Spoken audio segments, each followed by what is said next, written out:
الرحمن الرحيم. اهلا بكم في قناه ست البيت. النهارده ان شاء الله هنعمل مع بعض المسقعه. قبل ما ابدا الفيديو اشكر من داخل مصر وخارج مصر كل الناس اللي بيجوا على القناه وربنا يوفق الجميع. بص يا ستي، انا عندي هنا طبعا جايب بتنجان ماشي، والبطاطس والفلفل ماشي. هنقطع البطاطس بقى ونيجي مع بعض.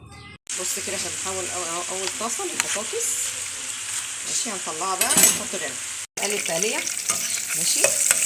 انا جبت يا ستي حطيت شويه زيت ماشي، وفصين ثوم وعليهم كزبره ودقتهم المنظر ده. انا ما بحطش بصل في المسقعه. الطريقه دي حلوه قوي يا جماعه، زي بتاعت بره بالظبط. المحلات بيعملوها بالطريقه دي، بصراحه اسهل طريقه للمسقعه ماشي. خلي بقى الثوم يتحمر شويه ماشي. انا مش عايزاها يعني ايه تكون محروقه، يعني ايه متوسطه ماشي. يا سلام على الريحه يا جماعه، ريحه جميله جدا عشان الكزبره اللي انت حطاها مع التومه مديها ريحه حلوه قوي. نفضل نقلب فيها كده لغايه ما تحمر المنظر ده كده. نحط شويه كزبره تمام عشان تدي ايه الريحه والطعم كمان. المنظر ده كده كلنا شاطرين ما شاء الله، بس يعني ايه بنتعلم من بعض. المنظر ده كده خلاص قربت تحمر اهي. هنحط بقى ايه عليها الخل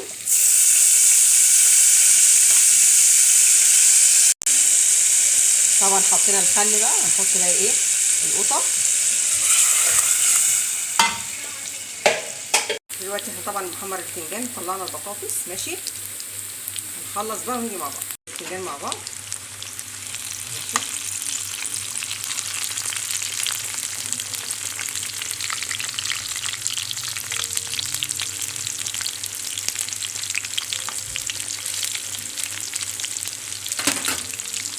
دلوقتي بقى نحط التوابل ماشي اهو. حطيت ملح وكزبره شطه كمون ماشي،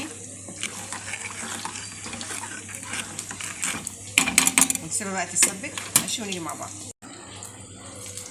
بصوا يا جماعه، احنا كده البتنجان فاضل طاسه واحده وهنخلص. التقليه عامله ازاي ما شاء الله، شايفين؟ هنحط بقى الحاجات دي ونيجي مع بعض. بصوا يا جماعه كده خلصنا ما شاء الله. بصوا عامله ازاي الكاميرا بجد مش جايبه حقها. بسم الله ما شاء الله اهي كده خلصنا، وبألف هنا وشفا.